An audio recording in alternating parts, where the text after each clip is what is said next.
The story begins in a world much like ours, yet somehow more fragile. A world where the sky turns gold at sunset, where the lakes shine like mirrors, and where the unseen forces of magic move like wind beneath the earth. In this world lives a girl named Emma, quiet, curious, and always a little out of place, as if her destiny is waiting, somewhere beyond the horizon. Emma lives with her family in a small but peaceful town. Her brother James is younger, cheerful, and the only one who truly understands her sense of wonder. Every evening, they sit together by the glowing lake, a place where the sunlight and water blend into something magical. Their mother often joins them, talking softly about life, time, and the lessons we learn from the world around us. Even when the day had brought mistakes or sadness, Emma always found comfort there, with her family and the shimmering lake. But Emma is not like other children. She has a mind that questions everything, even herself. Some days her thoughts feel too heavy for her small shoulders. She doesn't try to impress anyone, doesn't pretend, doesn't show off. She simply exists, honestly, quietly, fully. And yet she often feels a strange pull in her heart, as if some hidden doorway is waiting for her, somewhere. One night, after a long dinner of laughter and stories, Emma feels restless. She steps outside alone, barefoot on the cool grass, and looks up at the blue night sky full of stars. The moonlight dances on the lake, turning the surface into a sheet of silver. She walks toward the water, letting her thoughts drift like clouds. But tonight, something is different. Without warning, something beneath her foot clicks.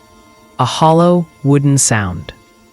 The earth trembles softly, and suddenly, the ground gives way. Emma gasps, reaching for anything to hold, but the world beneath her collapses into darkness. She falls, spinning, weightless, through a deep, vertical cave lit by strange blue light.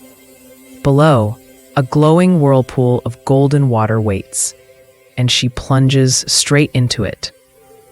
The moment she hits the water, the world explodes. Light spirals, time shatters, the air sings. Emma struggles to swim, but the current pulls her down, deep into the heart of the whirlpool. Everything becomes silent. She can't see, can't breathe, can't move. And then suddenly she breaks through the surface of another lake. But it isn't her lake. Emma pulls herself out of the water, coughing, confused. The sky above is a strange shade of purple. The wind carries whispers she cannot understand. The ground beneath her feet glows faintly, as if alive. She takes a step back, but the lake behind her closes like a door, fading into solid earth. "Where am I?" she whispers. This is not her world. In the distance, she hears a soft voice.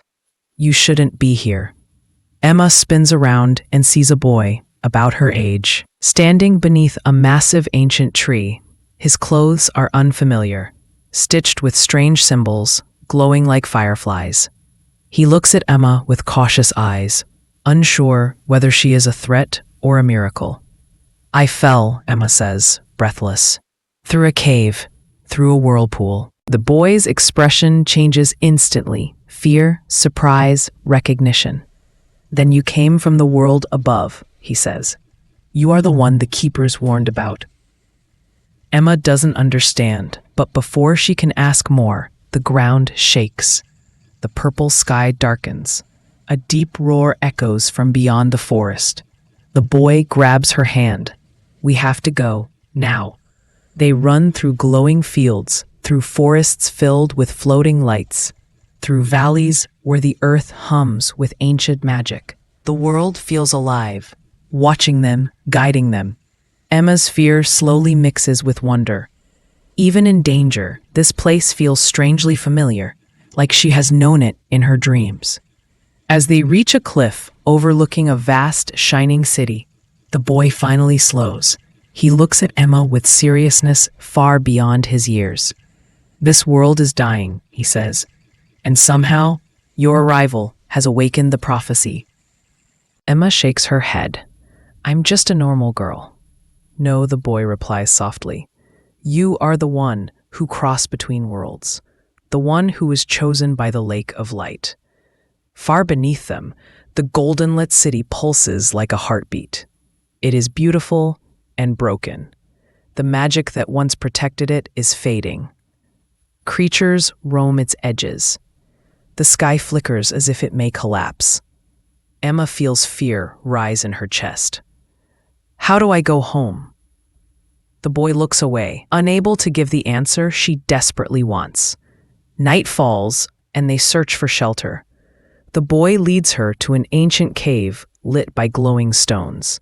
Inside, he tells her the truth, the legend of the two worlds, born from the same ancient magic.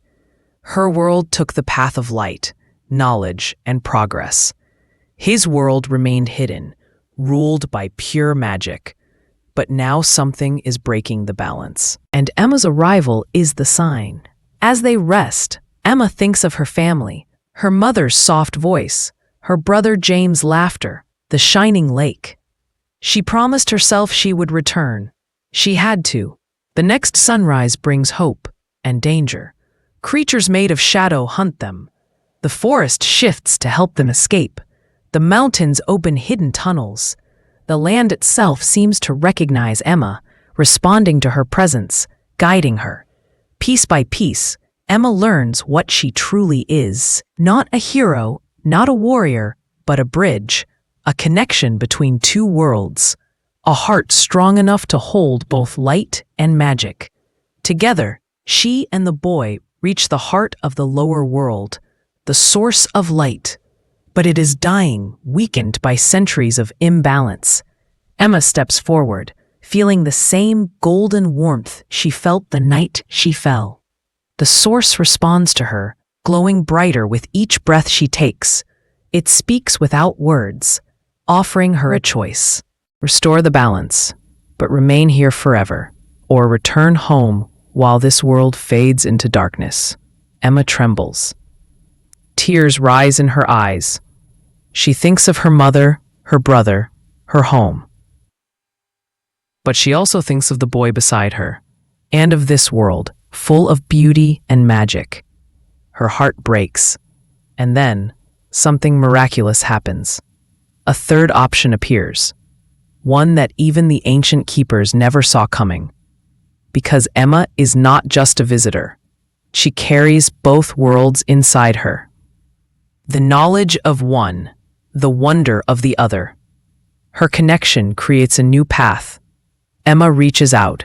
Light erupts from her hands. The source awakens, brighter than ever before. The balance is restored, without taking her away.